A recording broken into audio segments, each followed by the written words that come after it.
À l'intérieur, quelques trésors religieux, dont un tableau classé, le joyau de la paroisse.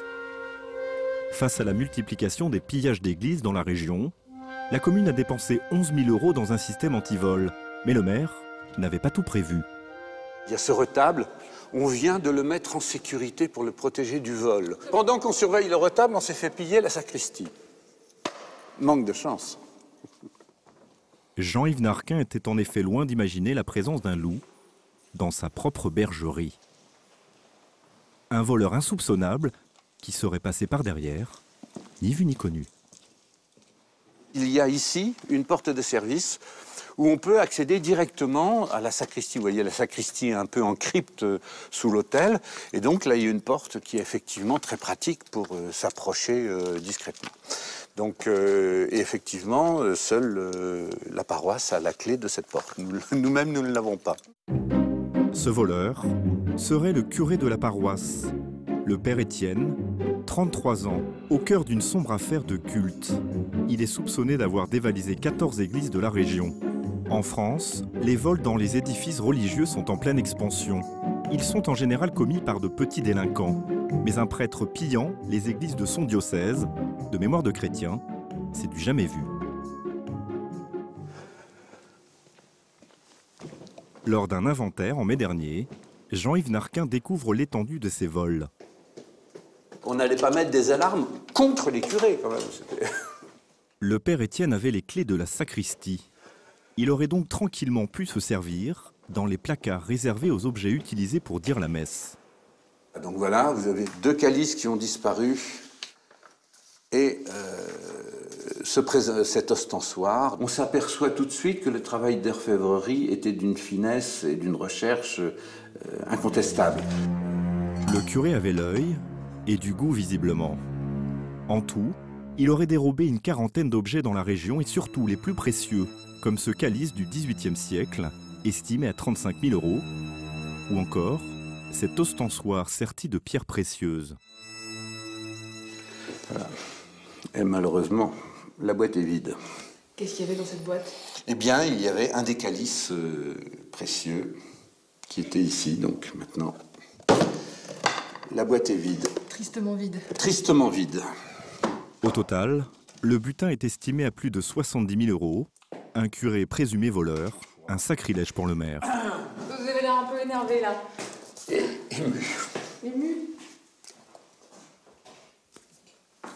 Je pense qu'il y a des gens qui sont dépositaires de certaines valeurs qui n'ont pas le droit de les trahir. Voilà, c'est tout. C'est ça qui vous blesse, c'est des fois. Voilà, ça me blesse. C'est pas la religion, parce que moi, j'ai ma foi à moi, qui est sans doute un petit peu à part. Mais je suis choqué par la trahison morale. Voilà, on va la dire comme ça. Un maire choqué face au comportement supposé d'un prêtre pourtant dépositaire de la morale et des valeurs chrétiennes et issu d'une communauté traditionnaliste. La communauté Saint-Martin, née en 1976, est installée à Candé-sur-Beuvron. Elle forme des prêtres à qui les évêques confient des paroisses, des sanctuaires ou d'autres apostolats. Ordonné prêtre en 2003, le père Étienne a été formé au sein de la communauté Saint-Martin, aux règles de vie très strictes. L'avenir de nos paroisses. Le père Anne-Guillaume est lui aussi rattaché à cette fraternité. Il officie aujourd'hui dans le même diocèse qu'Étienne. Signe distinctif de cette communauté, une soutane digne des années 50. Alors lorsqu'il sort dans la rue, il ne passe jamais inaperçu.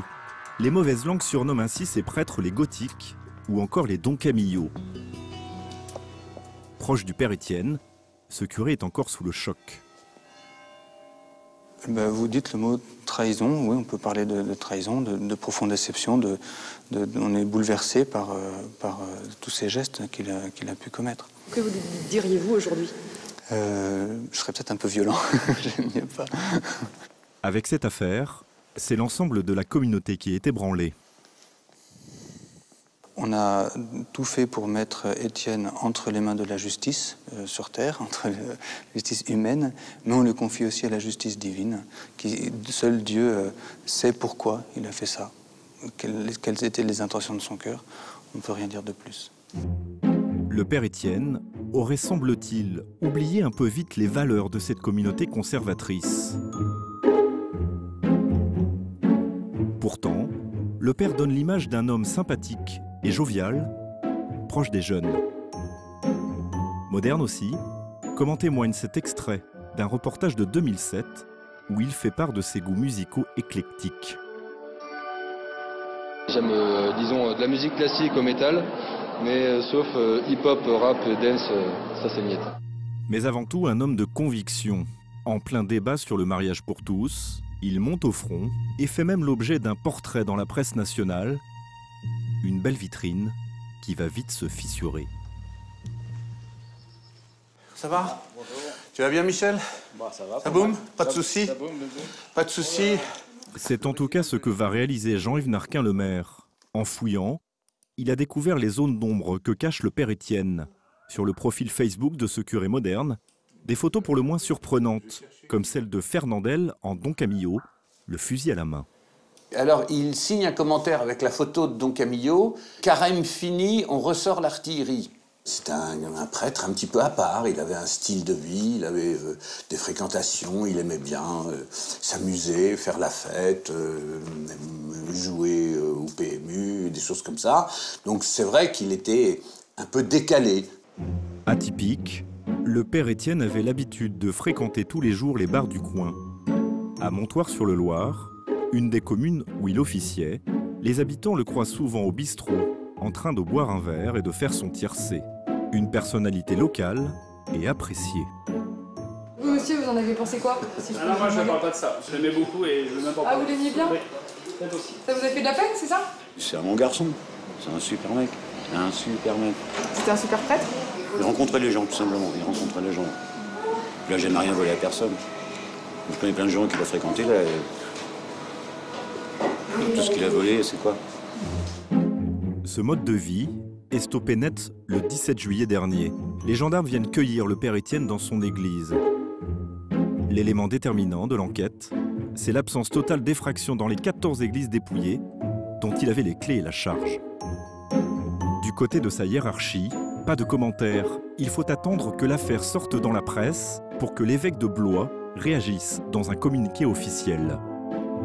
Dans l'attente que soit identifiée sa responsabilité, j'ai pris la décision de décharger le père Étienne de tout ministère dans le diocèse de Blois. Quant aux objets volés, ils ne retrouveront peut-être jamais leur église d'origine. Apparemment arnaqué par des receleurs et des antiquaires véreux, le curé n'aurait empoché d'après l'enquête que quelques milliers d'euros. Et difficile aujourd'hui de remettre la main sur le butin. Pour retrouver toutes les pièces volées, un service de police spécialisé mène néanmoins l'enquête depuis plusieurs semaines. Jean-Luc Boyer est policier à l'OCBC, l'Office de lutte contre le trafic des biens culturels. Sur la base de données du service, 90 000 objets d'art volés à travers toute la France et minutieusement répertoriés. Parmi eux, des milliers de biens provenant des lieux de culte. Ça, c'est ce qui se vole actuellement le mieux, c'est un calice. On a les calices et les ostensoirs qui se volent facilement. Il y a un marché, on le sait, une demande notamment des Américains.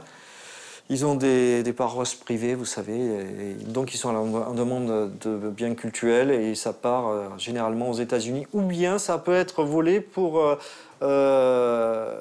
malheureusement, pour les matériaux. Ils vont fondre le cuivre, ou si c'est de l'or, ils vont récupérer l'or. Vous voyez, il n'y a pas de règle absolue en la matière. C'est très recherché en ce moment. Ça se vole bien. C'est facile à voler, c'est facile à écouler. Pour ne pas entraver l'enquête, ce policier ne souhaite pas s'étendre sur l'affaire du père Étienne. Car dans ce type de dossier, retrouver les objets volés est un travail de longue haleine.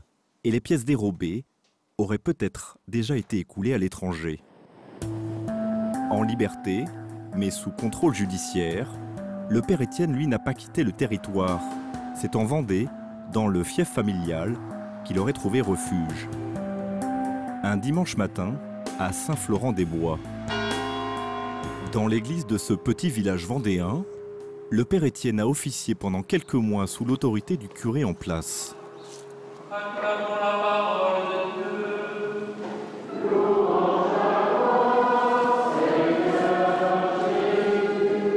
En Vendée, tout le monde connaît bien le père Étienne.